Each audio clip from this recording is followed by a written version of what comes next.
اللہ من الشیطان الرجیم بسم اللہ الرحمن الرحیم۔ سورۃ الفاتحہ کا درس جاری ہے۔ آج ہم انشاءاللہ آیت کریمہ کا یہ حصہ غیر المغضوب علیہم ولا الضالین یہ پڑھیں گے۔ سورۃ الفاتحہ کے اندر 3 جملے ہیں۔ پہلا جملہ الحمدللہ رب العالمین الرحمن الرحیم مالک یوم الدین، یہ جملہ خبریہ اسمیہ بن رہا ہے۔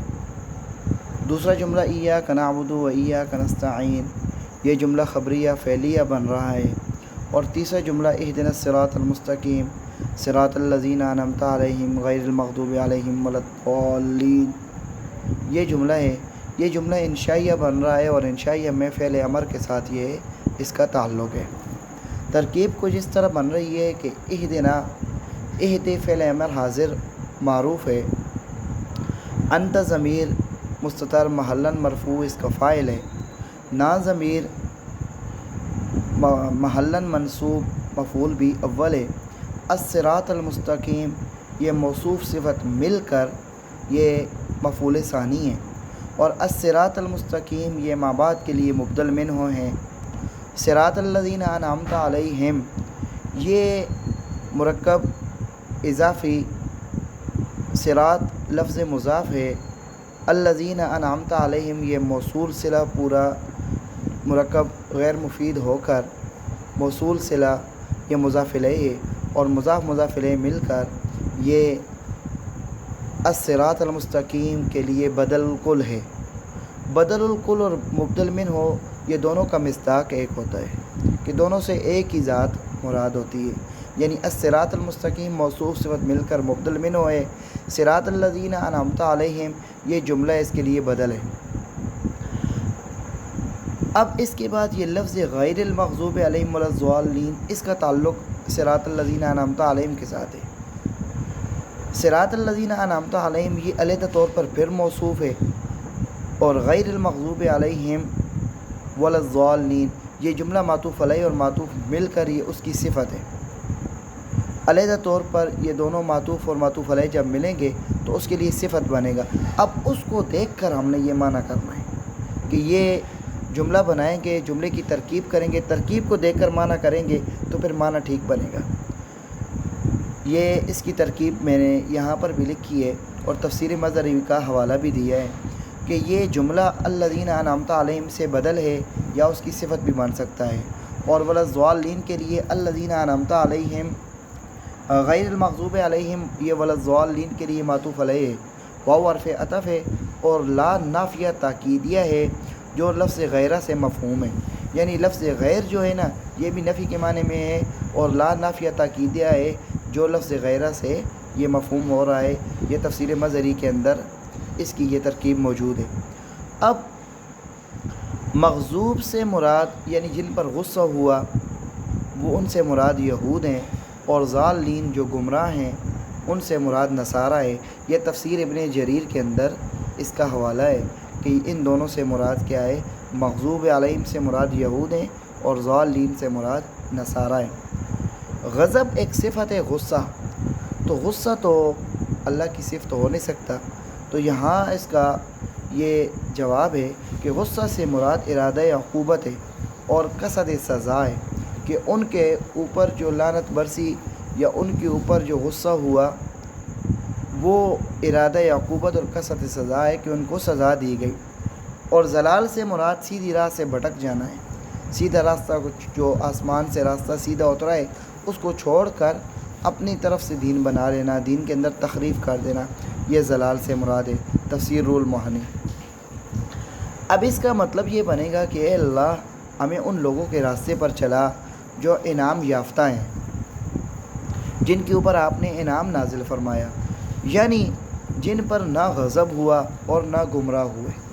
تو ایمان کامل ہونے کے لیے کیا ضروری ہے کہ اچھے لوگوں کے راستے پر چلے، اور گمراہ اور غصے والے جن کے اوپر غصہ ہوا ہے ان کے راستے سے برات کا اعلان کرے، یعنی اچھے لوگوں کے راستے پر چلنا ہے، اور گمراہ اور جن کے اوپر جنہوں نے اللہ کی نافرمانیاں کی ہیں اور اللہ کا غصہ جن پر اترا ہے ان کے راستوں کو چھوڑ دینا ہے۔ تو وہ لوگ کامیاب ہوں گے۔ اب یہاں پر علماء کرام فرماتے ہیں کہ جس طرح ہدایت کے 4 درجے تھے، کہ ہدایت کے 4 درجے برسبیل ترقی ہیں، کہ ہدایت جو آگے بڑھتا جائے گا اس کو اعلیٰ درجے ملتے جائیں گے، اور آخری درجہ وہاں پر کیا تھا کہ اللہ کریم ان کے دلوں کو مضبوط کر دے گا کہ وہ پھر کبھی بدلیں گے نہیں۔ یہ یہاں پر گمراہی کے 4 درجات ہیں، اور یہ تنزل سے ہیں کہ گمراہی کے اندر تنزل کی طرف لوگ جائیں گے۔ جو گمراہ ہوں گے تو معاذ اللہ وہ اللہ سے دور ہوں گے تو وہ اپنا نقصان پائیں گے۔ ان میں پہلا درجہ ہے ریب اور شک۔ ریب اور شک، شیطان جو ہے، جو اللہ کا دشمن ہے، وہ دین حق کے بارے میں لوگوں کو شکوک و شبہات میں مبتلا کرتا ہے، تو جو اس کی باتوں پر کان دھرتے ہیں، ان کی باتوں کو اس کی باتوں کو سنتے ہیں، اس کے وسوسوں پر غور کرتے ہیں، تو وہ ان کے اندر شک آ جاتا ہے۔ تو شک یاد رکھے گمراہی کا پہلا درجہ ہے، شک کبھی بھی نہ کریں۔ اس کے بعد دوسرا درجہ ہے زلال۔ زلال کہتے ہیں گمراہ ہونے کو۔ جب شک کا ازالہ نہ کیا جائے، اب شک کسی بات میں پڑ گیا ہے تو شک کو دور کرنے کے لیے کسی اللہ والے کے پاس جانا ہے، کسی عالم کے پاس جانا ہے، تو وہ شک کو دور کرنے کی کوشش کرنا ہے کہ کچھ جو وسوسے ہیں، جو اعتراض ہیں، ان کو دور کرنے کی کوشش کرنا ہے، تو پھر وہ ہدایت کی طرف آ جائے گا، لوگ اس کو راستہ دکھائیں گے تو ہدایت پر آ جائے گا۔ لیکن شک کو ختم نہ کرے تو آدمی ضلالت اور گمراہی میں جا گرتا ہے۔ تو ضلالت اور گمراہی کا درجہ کیا ہے کہ راہ حق کو چھوڑ کر باطل کی راہ اختیار کر لے گا۔ اس کے بعد تیسرا درجہ ہے جدال۔ جدال کہتے ہیں کہ اپنے غلط عقائد کی بنا پر پھر اہل حق سے لڑائیاں جھگڑے شروع کر دے گا، ضد اور عناد کی بنا پر حق بات کو چھوڑ دے گا۔ اس کے بعد آخری درجہ ہے ختم علی القلب، دل پر مہر جباریت کا لگ جانا۔ اب ایسی یہ مہر جباریت ہے کہ جو اللہ والوں سے لڑائیاں کرتے ہیں، جھگڑے کرتے ہیں، نیک لوگوں کے مقابلہ کرتے ہیں، تو ان کے دل میں حق جاتا ہی نہیں ہے، اور جو کفر اور نفاق ان کے دلوں میں داخل ہو گیا ہے وہ پھر نہیں نکلتا۔ تو یہ بھی 2 انسان کے اعمال ہوتے ہیں اور 2 ان کی سزا ہوتی ہے۔ شک اور جو ریب ہے وہ بندہ خود کرتا ہے، اور گمراہی اس کی سزا ہے، جیسے فرمایا کذالک یضل اللہ من هو مسرف مرتاب، کہ اللہ کریم ان لوگوں کو گمراہ کرتا ہے جو مسرف حد سے بڑھنے والے ہیں، مرتاب شک کرنے والے ہیں، جو حد سے بڑھتے ہیں، نافرمانیاں کرتے ہیں، شک کرتے ہیں حق باتوں کے اندر، اللہ ان کو گمراہ کرتا ہے، یعنی ان کے گناہوں کی سزا ان کو دیتا ہے۔ یعنی ایک بات بندے کا قصور ہے، دوسرا اس کی سزا ہے، تیسرے نمبر پر بندہ پھر لڑائیاں شروع کر دیتا ہے۔ جب لڑائیاں کرتا ہے تو بندوں کی طرف سے یہ لڑائیوں کا فعل ہے، اور اللہ کی طرف سے اس کی سزا کیا ہے کہ اس کے دل پر مہر لگ جاتی ہے، جیسے سورہ مومن کے اندر مکمل آیت ہے اعوذ باللہ من الشیطان الرجیم بسم اللہ الرحمن الرحیم وَلَقَدْ جَاءَكُمْ يُوسُفُ مِنْ قَبْلُ بِالْبَيِّنَاتِ، کہ البتہ تحقیق تمہارے پاس آئے یوسف علیہ السلام اس سے پہلے کھلے دلائل لے کر، فَمَا زِلْتُمْ فِي شَكٍّ مِّمَّا جَاءَكُمْ بِهِ، ہمیشہ تم وہ جو دعویٰ لے کر آئے تھے، جو مسئلہ لے کر آئے تھے، تم اس پہ شک کرتے رہے۔ حَتَّى إِذَا هَلَكَ قُلْتُمْ لَن يَبْعَثَ اللَّهُ مِن بَعْدِهِ رَسُولًا، یہاں تک کہ جب ان کی وفات ہو گئی تو تم پھر کہنے لگے کہ اب اس کے بعد کسی رسول نے نہیں آنا۔ کذالک یضل اللہ من هو مسرف مرتاب، اب یہ جب تم نے اپنی طرف سے بات کی نا تو اللہ تعالیٰ نے پھر تمہیں گمراہ کر دیا۔ کذالک یضل اللہ، اس طرح پھر اللہ تعالیٰ، یہ اسی وجہ سے اللہ کریم نے یہ کذالک کے اندر کاف تعلیلیہ ہے، اسی وجہ سے اللہ کریم گمراہ جو لوگ ہوتے ہیں، یضل اللہ ان کو گمراہ کرتا ہے جو شک کرتے ہیں۔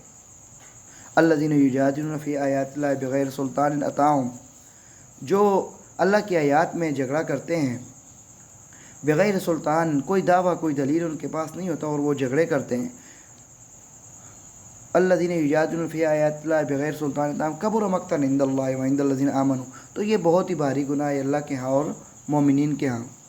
کذالک یطبع اللہ علی کل قلب متکبر جبار، اسی طرح اللہ کریم ان کے دلوں پر مہر لگا دیتے ہیں جو متکبر تکبر کرتے ہیں، جبار سخت ہوتے ہیں، جن کے اندر جباریت ہوتی ہے، جن کے اندر غرور ہوتا ہے، اللہ کریم پھر ان کو کیا کرتے ہیں، ان کے دلوں پر مہر لگاتے ہیں۔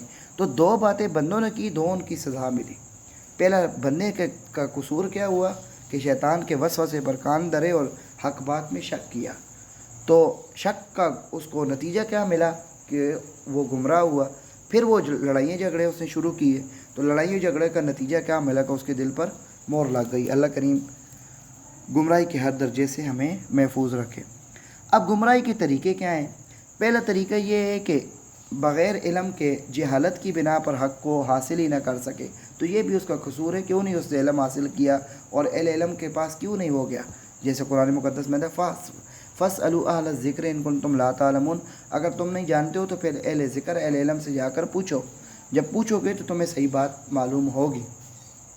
تو یہ بہانہ وہاں پر نہیں چلے گا کہ میں پڑھا ہوا نہیں تھا، مجھے سمجھ نہیں تھی، تمہیں عقل تو اللہ تعالیٰ نے دیا تھا، تم اپنے دنیا کے بارے میں تو اچھا سوچتے تھے، اپنی اولاد کے کھانے پینے کے بارے میں تو ہر وقت، پیسے جائیداد پلاٹوں کے بارے میں تو تم ہر وقت سوچتے تھے، لیکن دین کے بارے میں تم بولے بنے رہے۔ تو ایسی بات نہیں ہوگی، اگر نہیں سمجھے تو جا کر پوچھو۔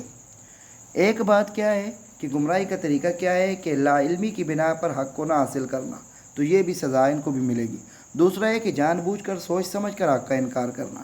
اب یہاں پر جو دو جماعتیں ہیں، ایک یہود کی اور ایک نصارہ کی، یہودی جو ہے وہ حق کو جاننے کے باوجود ایمان نہیں لاتے تھے، جیسے قرآن مقدس میں آتا ہے یعرفونہ کما یعرفون ابناءہم، اس عظیم الشان آخری نبی کو وہ ایسے پہچانتے ہیں جیسے وہ اپنی اولاد کو پہچانتے ہیں۔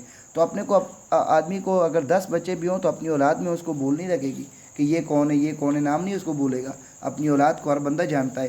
تو اپنی اولاد جیسا وہ نبی کو جانتے ہیں، کیونکہ تورات اور انجیل میں اللہ کے نبی کی اور اللہ کے نبی کی امت کی صفات موجود ہیں، ان کے اہل بیت کی صفات موجود تھیں، اور نصارہ کے پاس تو علم نہیں تھا، تو اس وجہ سے وہ گمراہ ہو گئے۔ یہاں پر تفسیر ذخیرۃ الجنان کے اندر حضرت شیخ امام اہل سنت مولانا سرفراز خان صاحب رحمۃ اللہ تعالیٰ علیہ نے حضرت عبداللہ بن سلام رضی اللہ تعالیٰ عنہ کا ایمان کا اسلام لانے کا واقعہ بیان فرمایا ہے تفصیل کے ساتھ۔ وہ فرماتے ہیں کہ وہ یہودیوں کے بہت بڑے عالم تھے اور اپنے خاندان کے اور اپنے قبیلے کے رئیس تھے۔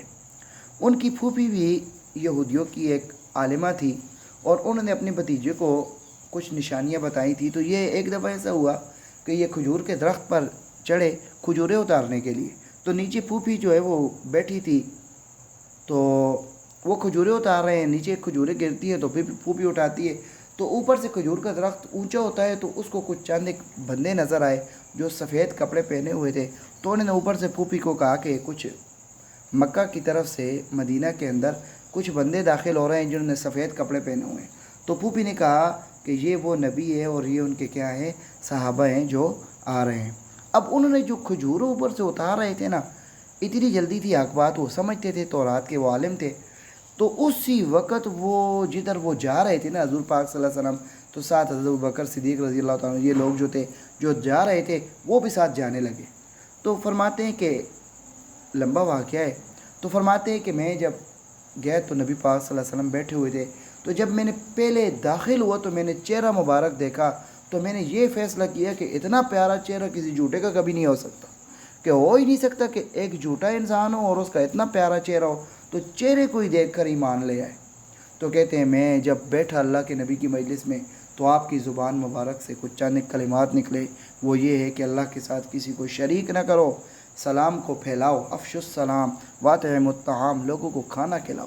یہ دیکھیں پہلی مجلس میں لوگوں کو کیا سکھا رہے ہیں کہ اللہ کے ساتھ کسی کو شریک نہ کرو۔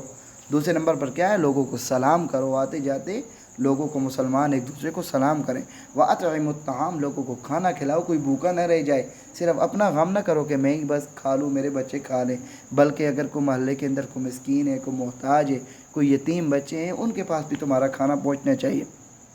وصلوا باللیل والناس نیام، اس وقت نماز پڑھو کہ جس وقت لوگ سوئے ہوئے ہیں، تہجد کے لیے کیا ہے، اٹھو اور تہجد کی نماز پڑھو۔ تو یہ اللہ کی نبی سے انہوں نے کچھ چند کلمات سیکھے، اللہ کے نبی پر ایمان لے آئے۔ جب ایمان لے آئے تو ان کی قوم کو پتہ لگا، تو انہوں نے پہلے ان کو اپنی جماعت کا امیر بنایا ہوا تھا، رئیس بنایا ہوا تھا، تو ان کو برا بھلا کہا۔ تو یہ وہ لوگ ہیں جن کی قرآن مقدس نے پھر گواہی دی ہے، وَشَهِدَ شَاهِدٌ مِّنْ اہل الکتاب، یعنی اہل کتاب میں سے بھی کیا کیے لوگوں نے اس دین کے حق ہونے پر گواہیاں دی ہیں۔ وَشَهِدَ شَاهِدٌ مِّن بنی اسرائیل، بنی اسرائیل میں سے بھی کیا کیے ہیں لوگوں نے اس دین کی حقانیت پر گواہیاں دی ہیں۔ تو یہ عبداللہ بن سلام رضی اللہ تعالیٰ عنہ کا واقعہ ہے کہ واقعی وہ لوگ اللہ کے نبی صلی اللہ علیہ وسلم کی اور ان کے جو محبت کرنے والے صحابہ اکرام تھے ان کی تعریفوں کو جانتے تھے، اس کے باوجود وہ ایمان نہیں لائے اللہ کے نبی پر۔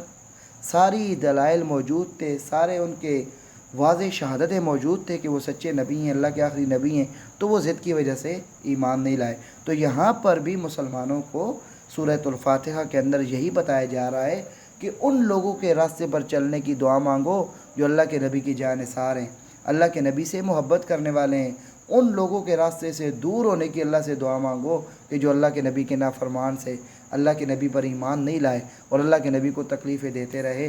تو اللہ کریم ہمیں اپنی محبت عطا فرمائے، اپنے پیارے نبی حضرت محمد مصطفیٰ صلی اللہ علیہ وسلم کی محبت عطا فرمائے، ان کے اہل بیت کی محبت عطا فرمائے، صحابہ کرام کی محبت عطا فرمائے، ان کے راستے پر چلنے کی توفیق عطا فرمائے۔ وصلی اللہ تعالی علی خیر خلقہ محمد وعلی آلہ وصحبہ اجمعین برحمتک یا ارحم الراحمین۔